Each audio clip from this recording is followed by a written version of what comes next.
Merci de nous retrouver sur ce plateau après ce documentaire et avec mes invités. J'ai le plaisir d'accueillir Marie-Michèle Bourrat, psychiatre d'enfants et d'adolescents. Et je précise que vous êtes toujours en activité puisque vous travaillez à la structure d'adolescents de Guéret.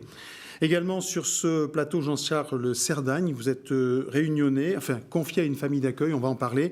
Vous êtes aussi membre de l'association FED, Fédération Enfants Déracinés, et vous êtes évidemment vous-même, on va en parler, un enfant déraciné, puisque vous faites partie de ces réunionnais de la Creuse que l'administration française a retiré des familles, et vous êtes arrivé ici le 10 octobre 1966 à l'âge de 13 ans, à Guéret, dans la Creuse. J'imagine que ce phénomène de déracinement, vous l'avez vécu de plein fouet. De plein fouet, oui. Déjà, changement de température, déjà.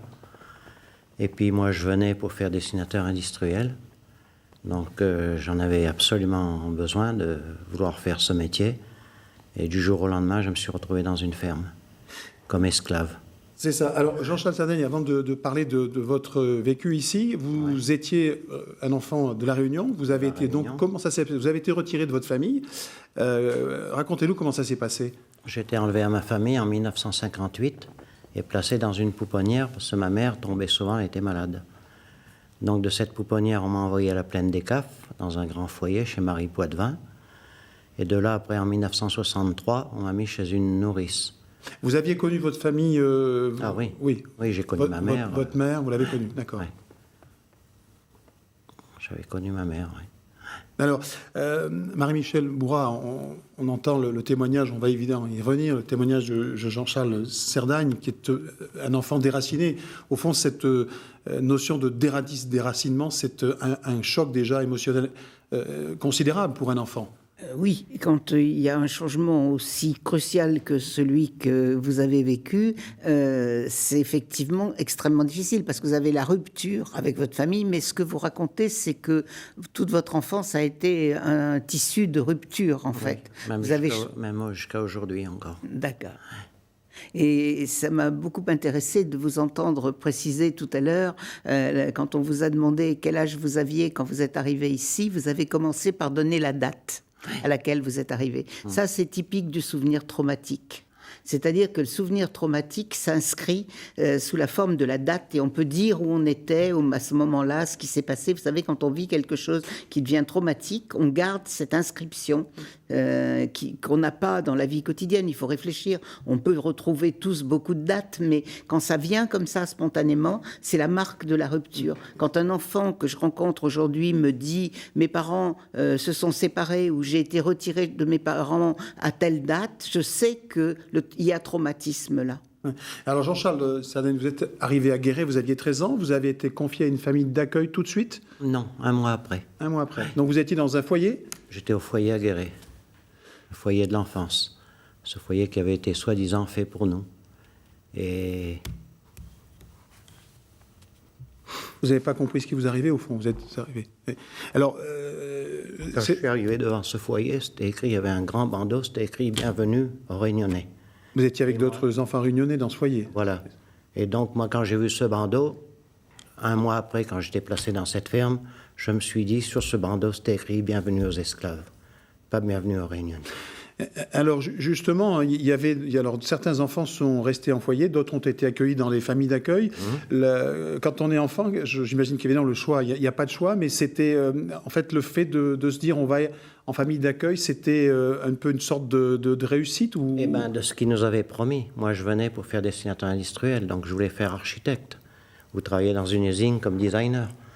Et donc tout ça, c'est tout tombé à l'eau. Et donc on nous a triés comme des bêtes, ceux qui devaient rester au foyer et ceux qui devaient être placés dans des fermes. Et puis voilà, et puis les plus petits, dans des familles d'accueil. Et moi, je me suis retrouvé placé dans une ferme, chez des descendants de barons, quoi. Battu tous les jours, travaillant de 5 h du matin jusqu'à 22 h le soir, 7 jours sur 7. Pas une journée de repos. Une fois, je me suis permis de lui dire « demain, je ne travaille pas ». Je me suis ramassé encore une autre volée. Tous les jours, battu. Tous les jours. Tout prétexte était bon pour me battre. Marie-Michel Bourra, vous parliez tout à l'heure, on parlait du sentiment de déracinement, mais là, il y a en plus sans doute le sentiment de l'abandon, celui de la trahison peut-être aussi d'un État, l'État français, qui est allé chercher ses enfants pour les amener en France, soi-disant pour un avenir meilleur, puisque au fond, c'était ça l'idée, hein, c'était de les retirer à la pauvreté de leurs conditions. Oui. Il y a une succession de trahisons. Il y a une succession de trahisons. La première, c'est celle de leur dire qu'ils vont venir pour faire des études et de ne pas leur proposer cette possibilité-là. La deuxième, c'est de les mettre dans des familles dans lesquelles, effectivement, ils sont placés, vous me demandiez tout à l'heure, placés, on peut imaginer, sans trop avoir de chance de se tromper, je ne suis pas historienne du tout, mais ils ont été placés en fonction de leur force physique, c'est-à-dire que, et en fonction de ce que demandaient les gens qui n'étaient pas tous là pour accueillir un enfant, mais un certain nombre pour trouver effectivement des bras. Hein. Moi, je me souviens, j'étais enfant quand les Réunionnais sont arrivés. Je me souviens de mon père parlant de ça et disant mais c'est aberrant, quoi. Un avion entier de Réunionnais, on appelait ça comme ça à l'époque, puisque je suis creusoise en fait d'origine. Et ça paraissait complètement déplacé, quoi. Il y a la question de la température. Vous parlez aussi, ils arrivent au foyer, ils sont en groupe, ils ont fait un peu équipe, ils se sont un peu serrés les coudes. Parfois, il y a même des familles. Ils vont être dissociés, éclatés, séparés, les fratries séparées, mis. On est vraiment dans une succession de trahisons, quoi. Jean-Charles Sardaigne, vous étiez venu tout seul ou avec non, avec mon frère. Avec votre frère. Et j'étais séparé pendant 4 ans. Parce que j'ai demandé à la DAS de revoir mon frère. Ils ont fait quand même l'effort de m'emmener une journée le voir. Qui était lui aussi dans une famille d'accueil ? Il était dans une famille d'accueil, mais lui, il était bien tombé. Il continuait ses études. Voilà. Que moi, ça a stoppé net. Alors que je suis parti de La Réunion, j'étais en certificat d'études, prêt à le passer. Mais avec cette déportation, j'ai pas pu le passer. Puis arrivé ici, directement, l'école a été finie pour moi. Oui. Vous dites déportation, c'est un mot très très fort. Ah oui, mais moi je dis déportation. Il n'y a pas d'autre mot. Il n'y a pas d'autre mot pour moi, c'est une déportation. Oui. On va voir comment en fait vous êtes libéré entre guillemets de l'emprise de la famille, mais au fond on a le sentiment que finalement la République française ne pourrait plus faire ce qu'elle a fait dans ces années-là. Enfin, c'était ministre Michel Debré qui avait pris cette décision. Il y a aussi une Premier ministre et député de La Réunion. Alors, c'est presque inconcevable. Oui, c'est inconcevable. Enfin, aujourd'hui, c'est totalement inconcevable. Mais je vous dis, ça choquait déjà quand même à l'époque. En tout cas, des gens simples, des gens bien dans la terre, étaient choqués par cette décision-là. Ça paraissait pas raisonnable d'amener. On n'amène pas une masse d'enfants comme ça. Et dans un pays quand même froid, qui n'est pas habitué au contact avec l'extérieur, qui n'est pas habitué à la couleur de peau. Enfin bon, il y avait aucun travail n'a été fait. Et je voudrais insister sur une autre trahison dont on n'a pas parlé tout à l'heure, c'est que même le service d'aide sociale n'a pas rempli ses fonctions. Le service d'aide sociale, il a comme rôle de vérifier la qualité du placement. C'est ça, ce qui n'était pas votre cas, Jean-Charles. Vous n'avez jamais vu personne venir à la ferme, voir dans quelles conditions vous étiez accueilli. Je l'ai vu qu'une seule fois, l'assistante sociale, pendant ces 3 ans que j'ai passé à la ferme. Et je me rappelle ce jour-là qu'elle est venue, le paysan est venu me chercher dans le champ et il m'a dit « Tu dis bien que tu es bien ici, hein. Sans ça, tu sais comment que ça va se passer. » Donc, qu'est-ce que vous voulez dire d'autre? L'assistance m'a demandé si ça allait. Je dis « Oui, je suis bien, je me plais ici. » Puis voilà, quoi. Alors que ce n'était pas le cas. Parce que je savais que d'ailleurs, si j'aurais menti, j'aurais dit autre chose, il m'aurait encore battu. Vous êtes resté 3 ans dans cette ferme et dans cette famille, Jean-Charles. Oui. Et ensuite, vous avez réussi, vous en êtes parti. Comment ça s'est passé? Non, mon contrat était fini, je ne voulais plus rester chez eux, donc j'ai demandé à faire mécanicien. Donc ils m'ont envoyé dans un garage, à quelques kilomètres de là, et puis hop, c'était la même chose. Bon, ils ne me battaient pas, mais je servais pour balayer la piste, faire le jardin, servir l'essence, puis faire un tout petit peu de mécanique, mais alors très peu.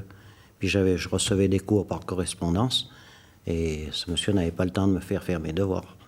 Donc de là, à force de fuguer, la DAS m'a ramené plusieurs fois à ce garage.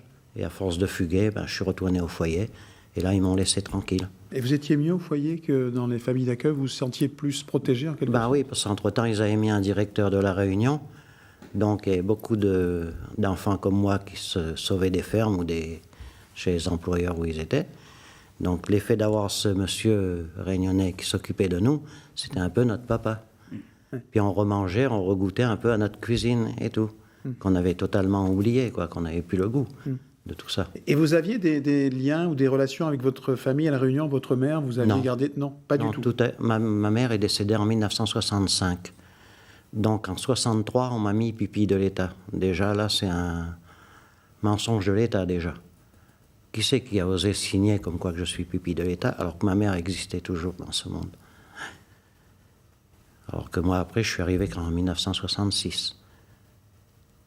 Donc après de là, grâce aux médias et à la télévision, c'est une cousine germaine, du côté de ma mère, qui m'a reconnu à la télé.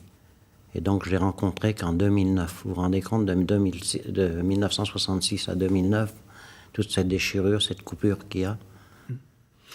On n'arrive pas à y croire, quoi. On se dit, ben non, j'ai plus de famille, parce qu'entre-temps, j'y suis retourné 2 ou 3 fois, j'avais fait des recherches, tout le monde était décédé. Et votre vie, entre-temps, ici, c'était quoi? Ensuite, après, en partant de ce garage, je suis retourné au foyer, je suis resté à peu près 8 mois. Et de là, après, je suis allé à Gouzon, c'est tout près de Guéret. Je suis tombé dans une bonne famille que moi-même ai trouvée. Cette famille m'a bien accueilli, j'étais considéré comme leur fils, avec leurs enfants et tout.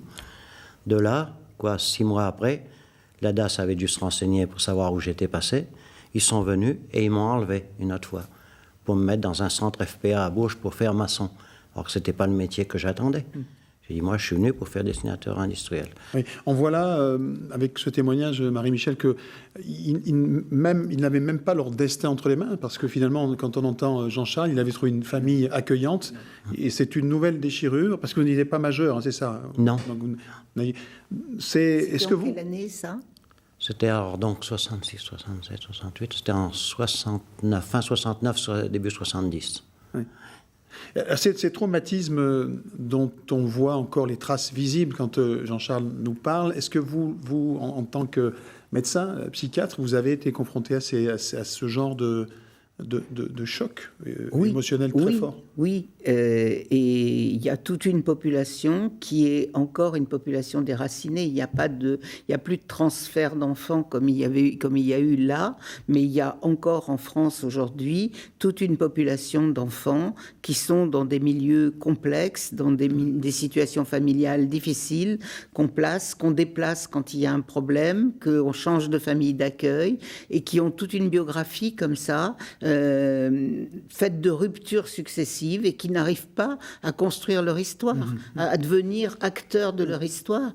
Moi, c'est une part très importante des patients de la pédopsychiatrie, les patients qui sont actuellement suivis par l'aide sociale à l'enfance.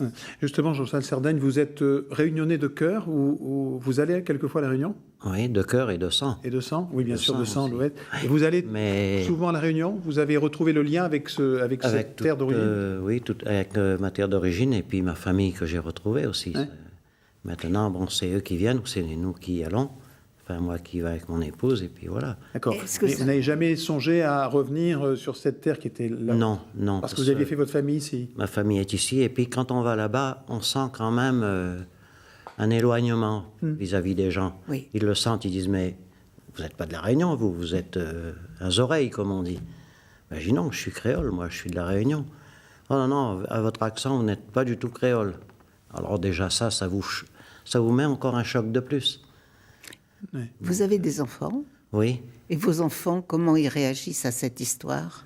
J'ai 2 garçons et une fille. Oui. Ma fille, elle est plus intéressée à cette déportation que mes 2 garçons. Oui. Bon, ils savent que je suis un enfant de la DAS, automatiquement, mais ma fille, elle est plus plongée dans ce contexte. Vous n'êtes pas tout à fait un enfant de la DAS parce que vous avez une mère que vous avez connue. Souvent, les enfants de la DAS, quand même, ils n'ont pas de mère. Vous avez une mère, vous avez une famille. Oui, mais j'avais quand même un numéro. Oui. On n'est pas comme les enfants juifs ou les juifs qui l'avaient inscrit sur le bras, mais c'était écrit sur un papier. Alors, Jean-Charles Sardaigne, pour il nous reste 2 minutes. Aujourd'hui, vous êtes réconcilié avec un peu cette histoire. En tous les cas, je sais que la cicatrice est là.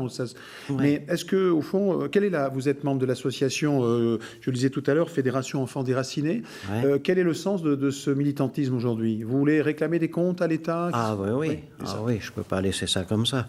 Donc, justement, avec la Fed, on a trouvé un avocat là, au barreau de La Rochelle, qui s'occupe de tous nos dossiers actuellement. Et puis après, il y aura une action importante à faire contre l'État, quoi. Oui. C'est important pour se réparer, au fond, qu'il y ait une reconnaissance de l'État dans cet acte-là. Ça peut être important, qu'il y ait une reconnaissance du traumatisme, qu'on dise oui, ce qu'on a fait n'était pas bien, et on a coupé les racines. Le problème, c'est pas de les avoir amenés en France, c'est d'avoir coupé leurs racines et de l'avoir fait sans leur consentement. Et en plus, ce qu'on voit, c'est quand même toutes les erreurs éducatives qui ont pu être faites. Et ça reste très préoccupant aujourd'hui.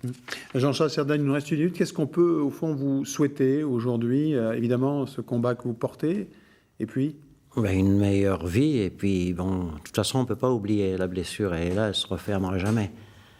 Mais il ne faut pas oublier, il faut reconstruire. Surtout que l'État a reconnu cette erreur en 2014 à l'Assemblée nationale, en janvier ou en février 2014. Donc, étant donné qu'ils ont reconnu leur erreur, je pense qu'ils doivent être jugés, ces gens-là. Juste, il y a une petite communauté entre vous, ces enfants réunionnais de la Creuse, vous voyez, vous êtes soudés, il y a un lien entre vous tous? Oui, on se voit 1 à 2 fois dans l'année, parce qu'on fait des réunions. Là, cette année, on a fait encore une réunion à Auch, après on l'a fait à Paris. Et puis là, il y a eu... excusez-moi. Il y a eu une colloque à Lyon, et une conférence de presse en novembre dernier.